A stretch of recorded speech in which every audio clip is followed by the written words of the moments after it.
Hello, Ellen. We are ready to start. So the Okay, teachers are online, and whenever you are ready, we are ready. Okay? okay, I am Thank you. ready. Okay, so buon pomeriggio, come sta?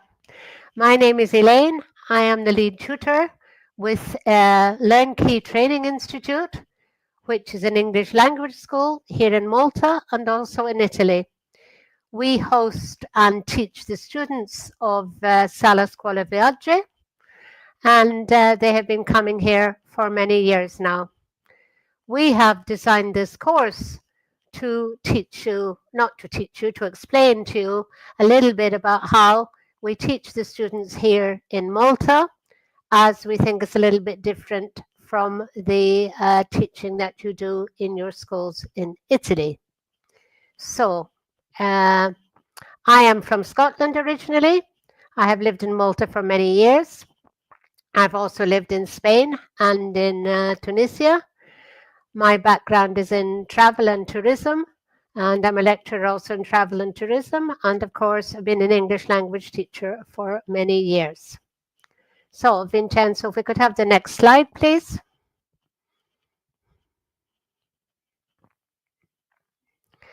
Okay, so for example, day one, um, most of the Italian teachers tell me when they come here that they want the students to talk. But we have to have some kind of structured lesson where the students are talking about something. So what we do, we ask them, we give them a list of conversation topics. For example, most of the boys always choose sports. They like to talk about sports and how good they are at their sports. Or the girls choose movies or about books. We have a website with many, many different topics. So we ask them what they'd like to talk about. But first of all, of course, we start with the introductions. Many of the students are shy, especially if they come from different schools. The girls tend to be more shy sometimes than the boys. So instead of asking them to say all of these things out loud and to start talking, I give them a paper, a handout, which asks them, obviously, their name. Pets, dogs, cats, horses, guinea pigs, goldfish, parrots, whatever. What are their hobbies? To find out a little bit about what do they like to do and what are their ambitions. Some know exactly what they want to do. Obviously, this depends on the age. They're already in studying electronics or studying a particular course, even from the Navy, navigation or something. But some know what they want to do and some don't have any idea. But we try to elicit from them at least do they have an idea if they'd like to be lawyers, doctors, physicists, or whatever.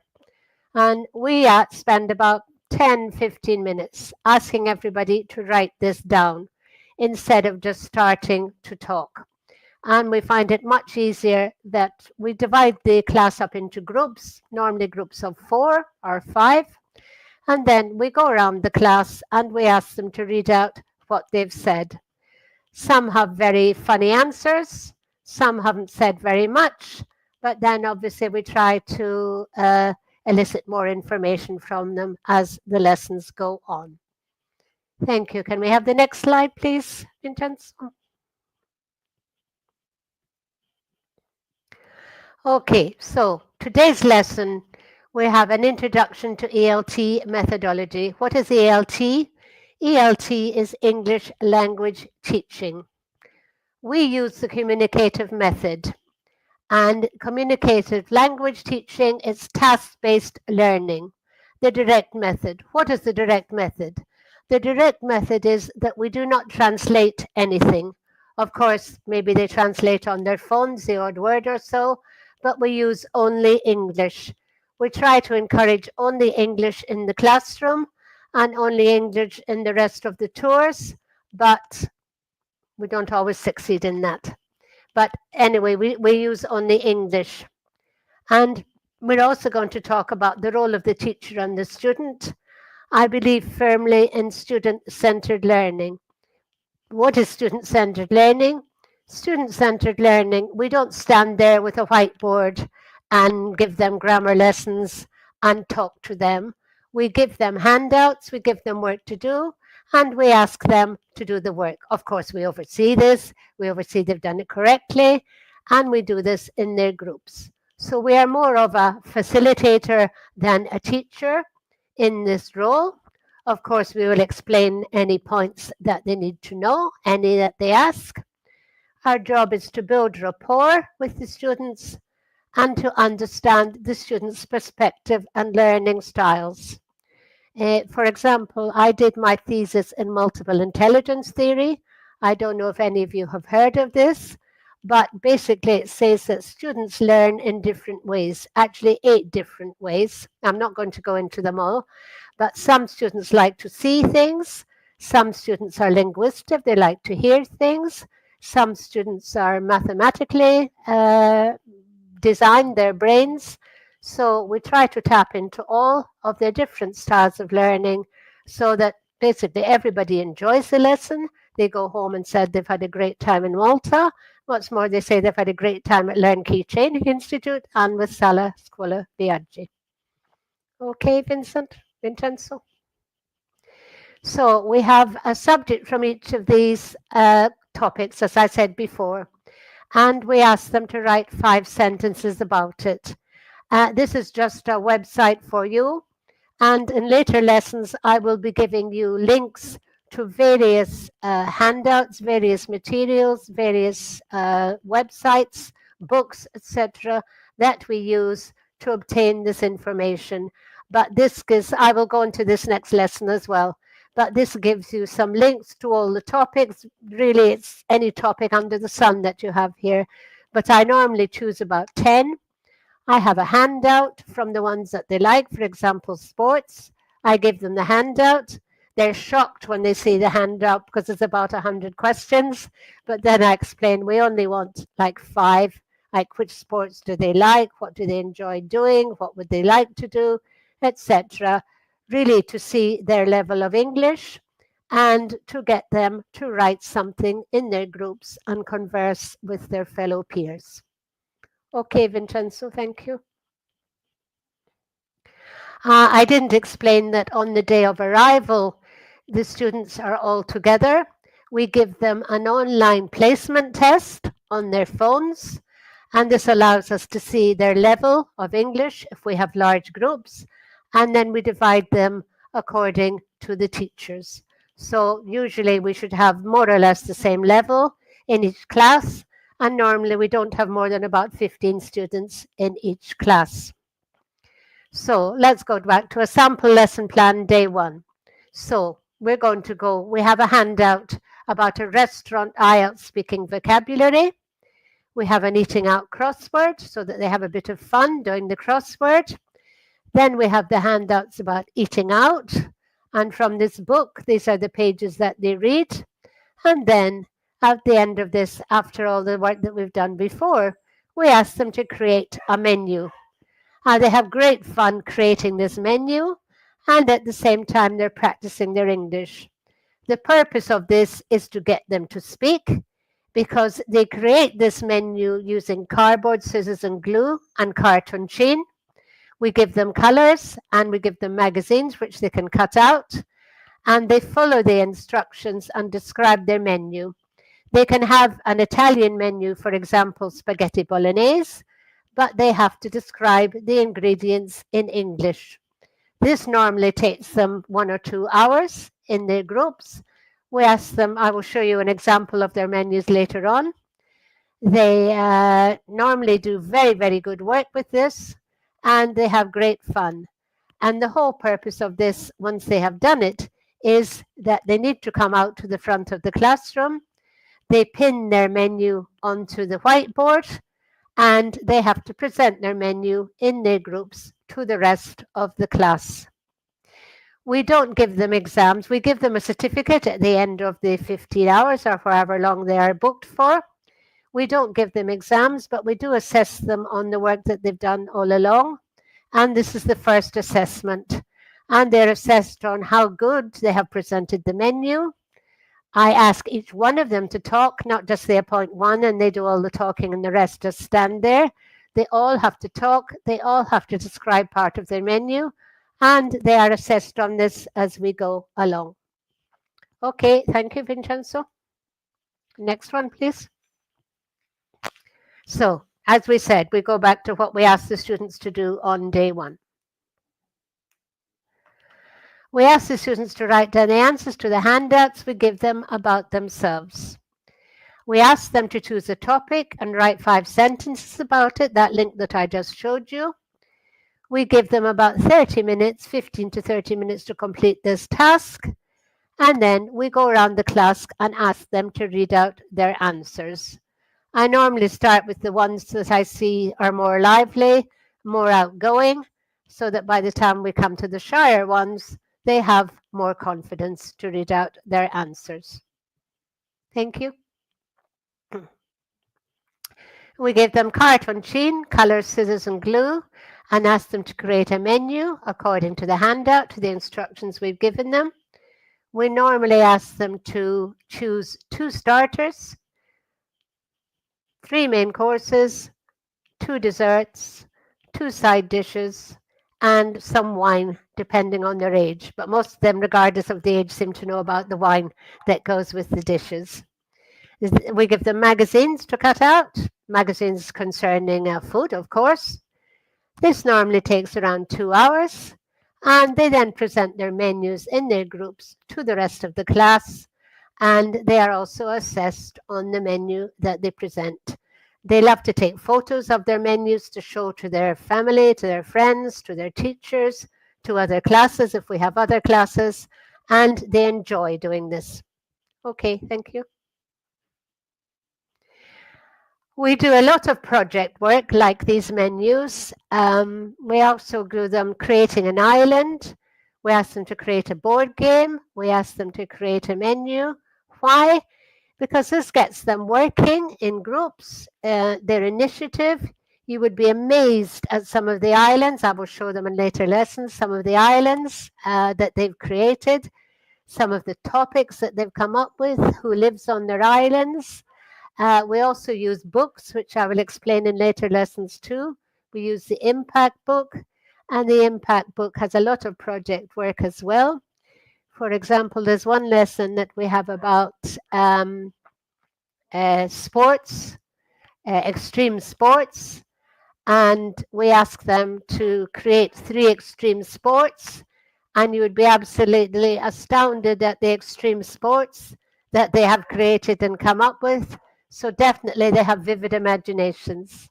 Okay, Vincenzo, thank you. This is an example of a menu that they've created. I have several. You can see they've gone through lots of trouble. They've named their restaurant. Normally they choose the initials of the group, and they choose the desserts. This is the dessert menu and the wine. Okay, thank you. And this is the starters: pea cream soup, tuna, side dishes, ricotta, etc., and the main courses.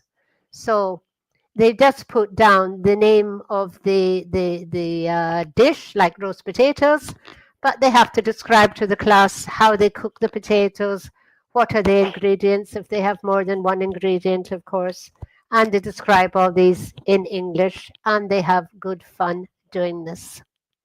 Okay, thank you. So, as I said, we use the communicative method. What is the communicative method? Okay. The communicative method is conversation, talking, reading, writing, and listening.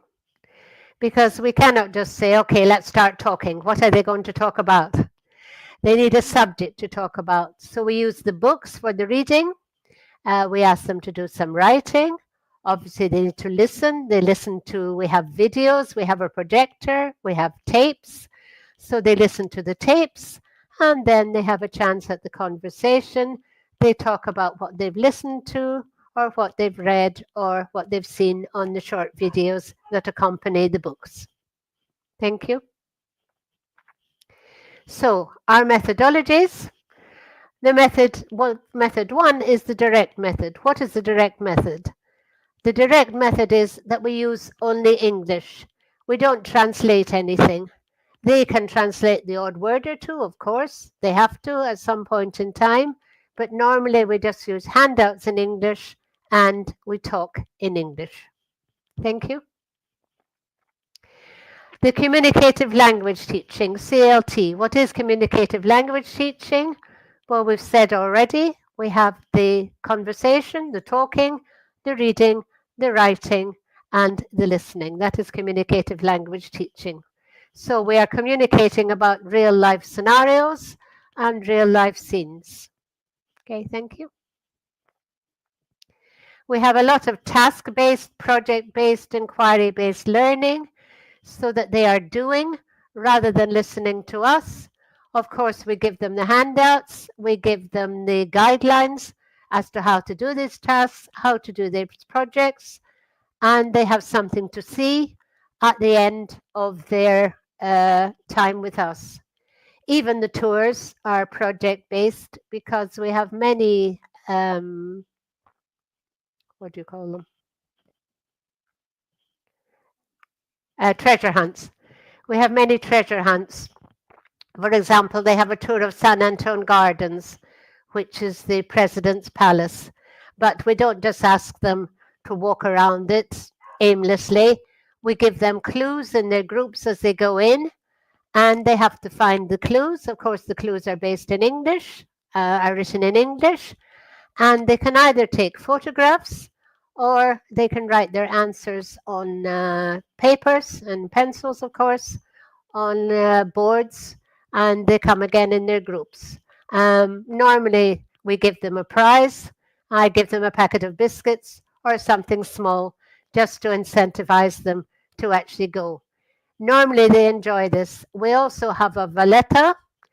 We can do just a tour of Valletta where they just go around and they see the buildings, or we can also give them a treasure hunt with clues where they need to find the buildings and the monuments themselves.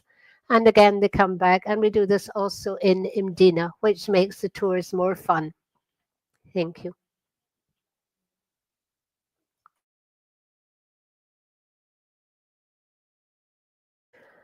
This is a new method which some schools are doing. I think it depends on the age, total physical response.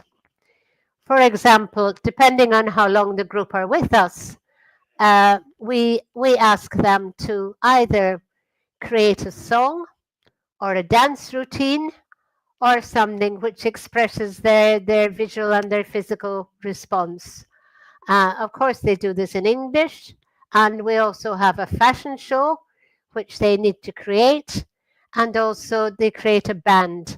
So these are like total physical responses where they can choose a song, they can enact the song, they can enact the dance. Some groups like to do this, and I've had some very good responses to this. Some absolutely hate it and say, no, we're not doing that. So obviously we forget about this particular method. Thank you. And the eclectic approach. The eclectic approach, we mix everything together. We have everything ready. We have our lesson plans ready, but we adapt them and change them to the groups that we have. And normally, most of the groups, anyway, they enjoy themselves. They have fun for learning English, and hopefully they tell other schools and their friends about us once they have been here. Okay, thank you. I think we've run out of slides. So, excuse me 1 second.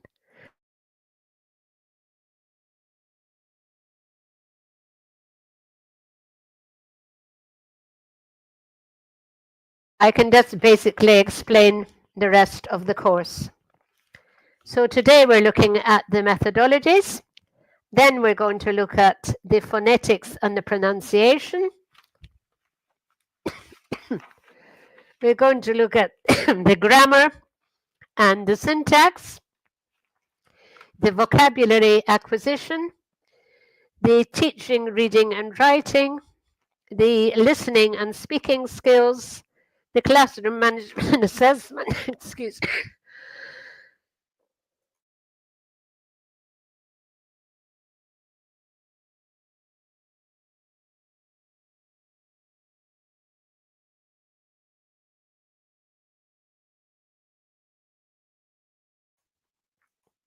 Sorry about that. We're going to do the cultural awareness and practical applications. And then the last two lessons, we're going to create some lesson plans ourselves. And I'm going to go through some lesson plans with you. I will also give you, as I said, the websites, the books, the resources that we use. And hope you've enjoyed the introduction to this course. Are there any questions, Vincenzo?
Ellen, I think there are no questions. I think everything is all clear. It's all clear. Sorry. So, do you want to share anything else with us? Normally, most of the groups we have come for between 1 to 2 weeks. We also have a package which Scuola Viaggi have created together with ourselves of tours around the island. Some of the groups, they like evening entertainment depending on their age. And Scuola Viaggi, I believe, have about 3 different packages. They have the deluxe, they have the normal one, and they have the over 18 one. And so, as well as learning English, they all have a great time whilst they're here in Malta. As I said already, all of our tours are English, and we try to design new things every year. Isn't that right, Vincenzo? Yeah, I think so. So, if there are no more questions, I think we can finish the lesson, and we will see the next week. Okay. Okay. Thank you very much, Helen. Thank you for your help. Thank you. Thank you. Thank you to the teachers who listened to me. And that's right. Thanks to all the teachers. And Ciao. Arrivederci. ciao, grazie mille. That's my Italian. Don't expect any more. Okay. Thank you. Thank you.